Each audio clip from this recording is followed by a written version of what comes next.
தனம் தரும் கல்வி தரும் ஒரு நாளும் தளர்வறியா மனம் தரும் தெய்வ வடிவும் தரும் நெஞ்சில் பஞ்சமில்லா இனம் தரும் நல்லனையெல்லாம் தரும் அன்பர் என்பவர்க்கே கனம் தரும் பூங்குழலாள் அபிராமிகடை கண்களே. ஓம் நமச்சிவாய. மேன்மைகள் சைவநீதி விளங்குக உலகமெல்லாம். நோயற்ற வாழ்வே குறைவற்ற செல்வம்.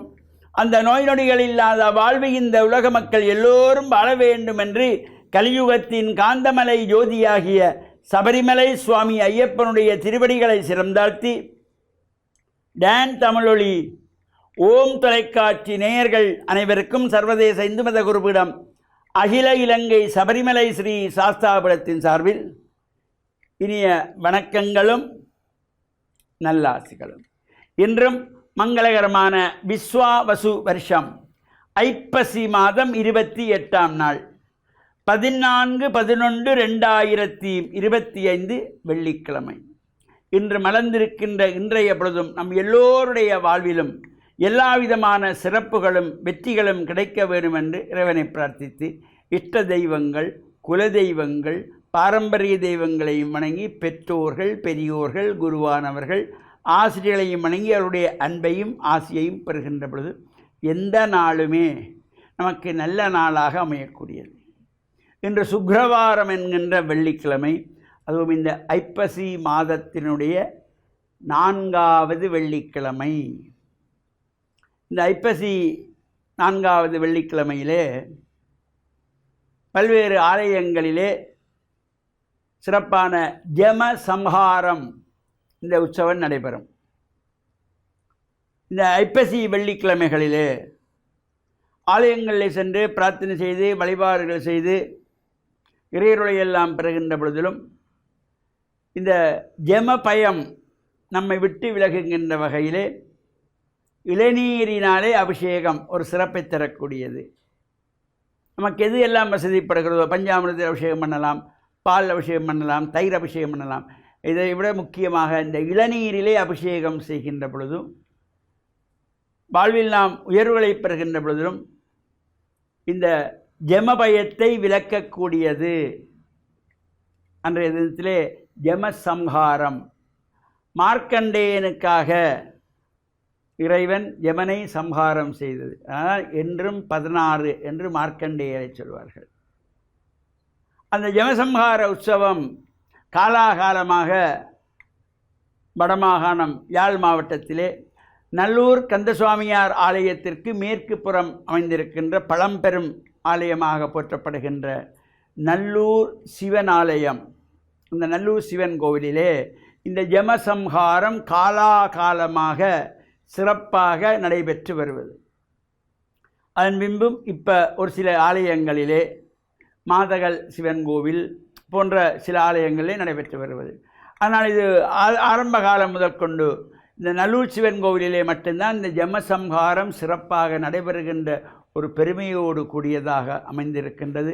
அந்த வகையில் இந்த ஜமசம்ஹார உற்சவத்திலே நாமும் கலந்து இறை வழிபாடுகளை செய்வதோடு இந்த ஐப்பசி வெள்ளிக்கிழமையிலே நம்முடைய குல தெய்வங்கள் இஷ்ட தெய்வங்கள் பாரம்பரிய தெய்வங்களை வழிபாடு செய்வது. இப்போ குலதெய்வ வழிபாடு என்கிற பொழுது நம் முன்னோர்கள் வழிபட்ட தெய்வங்கள், அப்பா வழி தாத்தா வழி வழியாக அவர்கள் வணங்கி வந்த தெய்வம், அதே போல் அம்மா வழியிலே குலதெய்வங்கள். இந்த குலதெய்வங்களுக்கு பொங்கல் வழிபாடு செய்வதும் ஒரு சிறப்பை தரக்கூடிய வகையிலும் அந்த குலதெய்வங்களுடைய ஆசியோடு பிதர்களுடைய ஆசி, மறைந்தவர்களுடைய ஆசிகளும் கிடைக்குமா. இப்போ நம்முடைய தாத்தாவோ பாட்டியோ பாட்டாவோ மறைந்திருந்தால் அல்லது அப்பாவோ மறைந்திருந்தால் அவர்களுடைய ஆசியும் கிடைக்கக்கூடிய வகையிலே இந்த ஐப்பசி வெள்ளிக்கிழமைகளிலே பொதுவாக சிவன் ஆலயங்களிலே, அம்பாள் ஆலயங்களிலே, முருகன் ஆலயங்களிலே இந்த பூஜைகள் வழிபாடுகள் சிறப்பாக நடைபெறக்கூடியதாக அமைந்திருப்பது. நல்லூர் சிவன் ஆலயத்திலே சாயங்காலம் 4:30 மணி போலே அங்கே அந்த ஜமசம்ஹாரம் 4 மணிக்கு ஆரம்பமாகி 5:30 மணிக்குள்ளே அந்த ஜமசம்ஹாரம் நடைபெறும். அந்த ஜமசம்ஹார உற்சவத்திலும் எல்லோரும் கலந்து இறைவனுடைய பரிபூர்ணமான திருவருளை மார்க்கண்டேயர் எப்படி பெற்றாரோ அதுபோல் நாமும் பெற்று மண்ணில் நல்ல வண்ணம் வாழ டான் தமிழொலி ஓம் தொலைக்காட்சி நேயர்கள் அனைவருக்கும் சர்வதேச இந்து மத குருபீடம் அகில இலங்கை சபரிமலை ஸ்ரீ சாஸ்தாபீடத்தின் சார்பில் நல்லாசிகளை கூறிக்கொள்வதில் மனமகிழ்வு கொள்கிறோம். சர்வே ஜனாக சுகினோ பவந்து, சமஸ்த சன்மங்களானி சந்து. சுபம்.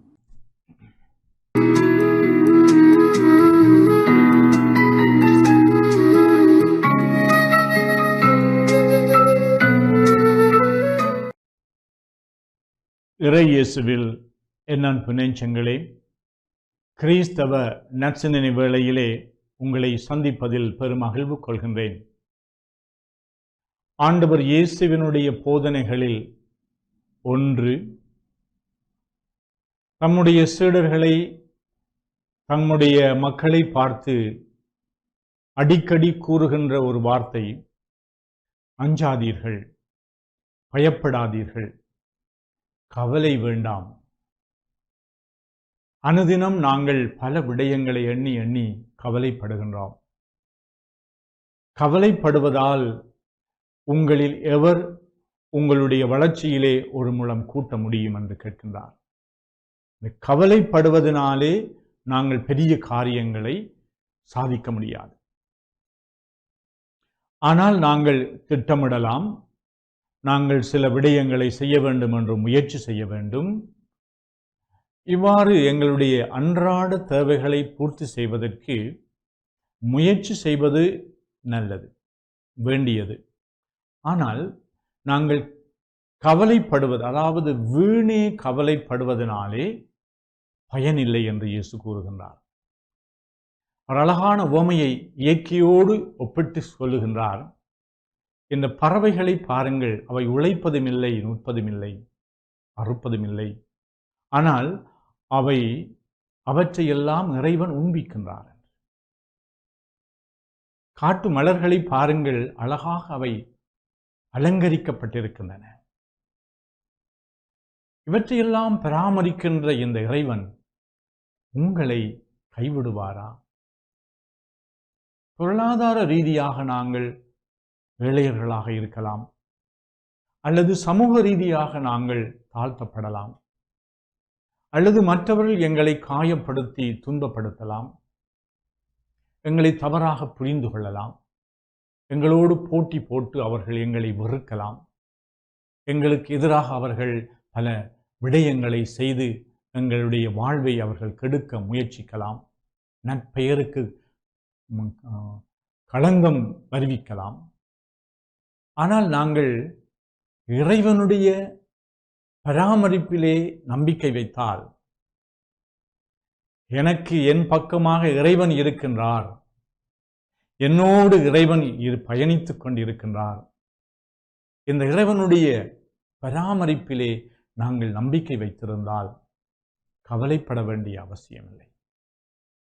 உண்மையை நாங்கள் எடுத்து சொல்லலாம், நன்மைக்காக போராடலாம், நாங்கள் எங்களுடைய வாழ்க்கையை வளம்படுத்துவதற்காக கடினமாக உழைக்கலாம். ஆனால் கவலை, வீண் கவலை எங்களுக்கு தேவையில்லை என்று சொல்கின்றார். அதாவது இறைவனை நம்பியவர்கள் கவலைப்பட வேண்டிய அவசியமில்லை. இந்த நாளிலே ஒவ்வொரு நாளும் நாங்கள் விழித்தெழுகின்ற பொழுது இந்த நாளை பற்றிய எத்தனையோ கவலைகளோடு சில வேளைகளிலே நாங்கள் விழித்தெழலாம்.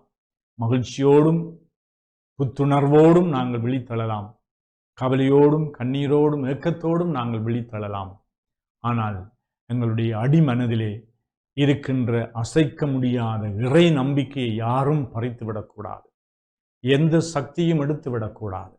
இறைவனிலே நாங்கள் ஆணித்தரமான நம்பிக்கை வைத்து இறைவனுக்கு உகந்தவர்களாக நாங்கள் வாழ்ந்து கொண்டிருந்தால், எங்களுடைய மனச்சாட்சியின்படி நான் வாழ்ந்து கொண்டிருக்கின்றேன், என்னுடைய ஆற்றலுக்கு ஏற்ப நான் முயற்சி செய்து கொண்டிருக்கின்றேன், நான் இறைவனை நம்பி வாழுகின்றேன் என்ற அந்த நம்பிக்கை உணர்வோடு வாழ்ந்தால் வீண் கவலைக்கு இடமில்லை.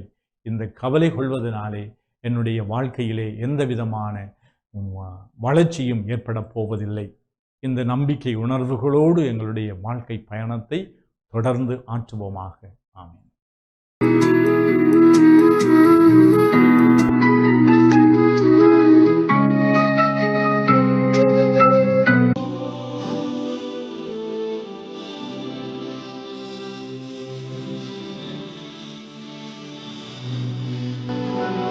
பிஸ்மில்லாஹிர் ரஹ்மானிர் ரஹீம். இஸ்லாமிய நற்சிந்தனையினோடு இன்று இணைந்திருக்கக்கூடிய நேயர்கள் அனைவருக்கும், பார்வையாளர் அனைவருக்கும் அஸ்ஸலாமு அலைக்கும் வரஹ்மத்துல்லாஹி வபரகாத்துஹு. இன்றைய நற்சிந்தனையினூடாக ரசூலுல்லாஹி ஸல்லல்லாஹு அலைஹி வஸல்லம் அவர்கள் எந்த அளவுக்கு தன்னடக்கத்தோடும் பணிவோடும் நடந்து கொண்டார்கள் என்பதை ஒரு சில செய்திகளின் மூலம் உங்களுடைய கவனத்திற்கு கொண்டு வரலாம் என்று ஆசைப்படுகின்றேன். அன்புள்ள சகோதர சகோதரிகளே, ரசூலுல்லாஹி ஸல்லல்லாஹு அலைஹி வஸல்லம் அவர்கள் நாட்டு ஜனாதிபதியாக இருந்து கொண்டு, அல்லாஹ்வுடைய தூதராக இருந்து கொண்டு, மனித சமூகத்தின் தலைவராக இருந்து கொண்டு, தன்னடக்கத்தோடும் பணிவோடும் இந்த உலகத்திலே ஆட்சியை கொண்டு நடாத்தினார்கள். மக்களை நல்வழிப்படுத்தினார்கள். மக்களுக்கு போதனைகளை, அறிவுரைகளை சொன்னார்கள்.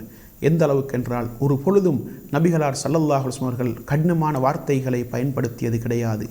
ஒரு பொழுதும் பெருமை, ஆணவம், கர்வம் அவர்களிடத்திலே இருந்தது கிடையாது. எந்த அளவுக்கு என்றால், மதீனாவிலே சில பெண்கள் நபிகளாரிடத்திலே சென்று நபிகளாருடைய கையை பிடித்து கொண்டு அவர்கள் விரும்புகின்ற இடங்களுக்கெல்லாம் நபி அவர்களை அழைத்து செல்வார்கள். நபி அவர்களிடத்திலே போய் செல்வதற்கு வழி கேட்பார்கள். நபி அவர்கள் கொண்டு போய் விட்டு வருவார்கள். இந்த அளவுக்கு நாட்டு ஜனாதிபதியாக இருந்து கொண்டு, சமூகத்தின் தலைவராக இருந்து கொண்டு, அல்லாஹ்வுடைய தூதராக இருந்து கொண்டு, இந்த உலகத்திலே பணிவான முறையிலே ஆட்சி நடாத்திய ஒரு தூதராக, ஒரு தலைவராக நபி அவர்கள் இந்த மண்ணிலே வாழ்ந்து காட்டினார்கள். அதே போன்று இந்த உலகத்திலே எந்த தலைவராலும் அந்த அளவுக்கு பணிவாக நடக்க முடியாது என்று சொல்லுகின்ற அளவுக்கு பணிவோடு ஆட்சியை கொண்டு நடத்தினார்கள். சில நபித்தோழர்கள், குறிப்பாக முஆத் இப்னு ஜபல் ரலியல்லாஹு அன்ஹு அவர்கள் பல நாடுகளுக்கு சென்று வருகின்றார்கள். நாட்டு தலைவர்களை பார்த்துவிட்டு வருகின்றார்கள். அவர்களுடைய அந்த சிம்மாசனத்தையும், அவர்களுடைய அரசியல் பட்டாளத்தையும், அவர்களுக்கு அந்த நாட்டு மக்கள் கொடுக்கக்கூடிய கண்ணியத்தையும் மரியாதைகளையும் பார்த்துவிட்டு வந்து அல்லாஹ்வுடைய தூதரிடத்திலே வந்து சொல்லுகின்றார்கள், அல்லாஹ்வின் தூதரே, உலகத்திலே பல நாடுகளுக்கு சென்று வந்தேன். அந்த நாட்டு தலைவர்கள் மதிக்கப்படுகின்றார்கள், கண்ணியப்படுத்தப்படுகின்றார்கள். அந்த நாட்டு மக்கள் அந்த தலைவர்களை தலையில் வைத்து மதிக்கின்றார்கள். ஆனால் நீங்கள் எளிமையான முறையிலே இந்த உலகத்திலே ஆட்சி செய்து கொண்டிருக்கின்றீர்கள். உங்களுக்கு அந்த அளவுக்கு மரியாதைகள், கண்ணியங்கள் கிடைப்பதில்லை. எனவே உங்களுக்கு சுஜூது செய்வதற்காக வேண்டி, உங்களுக்கு சிரம் தாழ்த்துவதற்காக வேண்டி நீங்கள் எங்களுக்கு அனுமதி தாருங்கள் என்று கேட்ட நேரத்திலே நபி அவர்கள் சொல்கின்றார்கள், சுஜூதை பொறுத்த வரைக்கும் தலையை நிலத்தில் வைத்து மரியாதை செய்வதற்கு தகுதியானவன் அல்லாஹ்வை தவிர வேறு யாரும் கிடையாது. வேறு யாருக்கும் அப்படியான மரியாதை கொடுக்கப்படக்கூடாது என்பதை நபி அவர்கள் தோழர்களுக்கு அறிவுரை சொல்கின்றார்கள். எனவே இந்த உலகத்திலே நபி அவர்கள் தலைவராக இருந்து கொண்டு, நாட்டு ஜனாதிபதியாக இருந்து கொண்டு, அல்லாஹ்வுடைய தூதராக இருந்து கொண்டு, ஒரு சாதாரண மனிதன் உண்ணுவதை போன்று உண்பார்கள். ஒரு சாதாரண குடிமகன் குடிப்பதை போன்று குடிப்பார்கள். சில பொழுதுகளில் நபிகளாருடைய வீட்டிலே பல மாதங்களாக அடுப்பு மூட்டப்படாத அளவுக்கு கஷ்டத்தோடும் நபி அவர்கள் எளிமையான முறையிலே இந்த உலகத்திலே ஆட்சியை கொண்டு நடாத்தினார்கள். மனித சமூகத்திற்கு வழிகாட்டினார்கள். சில நேரம் சில வெளிநாட்டு தூதுக்குழுக்கள் நபிகளாரை சந்திப்பதற்காக வேண்டி வருவார்கள். சஹாபாக்களோடு, தோழர்களோடு நபி அவர்கள் அமர்ந்திருப்பார்கள். அந்த நேரத்திலே அவர்கள் உங்களில் முஹம்மது யார் என்று கேட்டுதான் நபி அவர்களை அறிந்து கொள்ள வேண்டும். அந்த அளவுக்கு தன்னுடைய தோழர்களோடு ஒருவராக, சரிசமனாக அவர்களோடு அமர்ந்திருப்பார்கள். எளிமையான முறையிலே அமர்ந்திருப்பார்கள். சில நேரம் பாயில் நபி அவர்கள் உறங்குவார்கள். அந்த பாயின் அடையாளங்கள் அவருடைய மேனியிலே இருக்கும். அந்த அளவுக்கு ஒரு எளிமையான வாழ்க்கை நபிகளாருடைய வாழ்க்கை என்பதை இஸ்லாம் எங்களுக்கு தெளிவாக சொல்லுகின்றது. எனவே பணிவோடும் தன்னடக்கத்தோடும் எளிமையான முறையிலும் இந்த உலகத்திலே மிகச்சிறந்த ஒரு ஆட்சியை, மக்களால் சிலாகித்து புகழ்ந்து சிறப்பித்து பேசப்படுகின்ற ஒரு ஆட்சியை இந்த உலகத்திலே நடாத்தினார்கள் என்றால் நபிகளார் ஸல்லல்லாஹு அலைஹி வஸல்லம் அவர்கள் ஒரு முன்மாதிரிமிக்க தலைவர் என்பதை நாங்கள் புரிந்து கொள்ள வேண்டும். எனவே எளிமையான முறையிலே தன்னடக்கத்தோடும் பணிவோடும் தன்னுடைய குடிமக்களை வழிநடாத்தி, மார்க்க ரீதியாக அவர்களை பண்படுத்தி, பக்குவப்படுத்தி, இஸ்லாத்தை நடைமுறைப்படுத்துகின்ற ஒரு பக்குவத்தை அவர்களில் ஏற்படுத்தி, ஒரு முன்மாதிரிமிக்க தலைவராக, ஆட்சியாளராக, ஒரு ஜனாதிபதியாக இந்த உலகத்திலே அல்லாஹ்வுடைய தூதை நபி அவர்கள் எத்தி வைத்தார்கள். எனவே நபி அவர்களை எங்களுடைய வாழ்க்கையிலும் நாங்கள் முன்மாதிரியாக கொண்டு பணிவாகவும் தன்னடக்கத்தோடும் ஆன்மீக வாழ்க்கையிலே, ஆன்மீக பாதையிலே பயணிப்பதற்கு வல்லவன் ரஹ்மான் எனக்கும் உங்கள் அனைவருக்கும் துணை புரிவானாக. வாஹிரு தஅவானா அனில் ஹம்துலில்லாஹி ரப்பில் ஆலமீன்.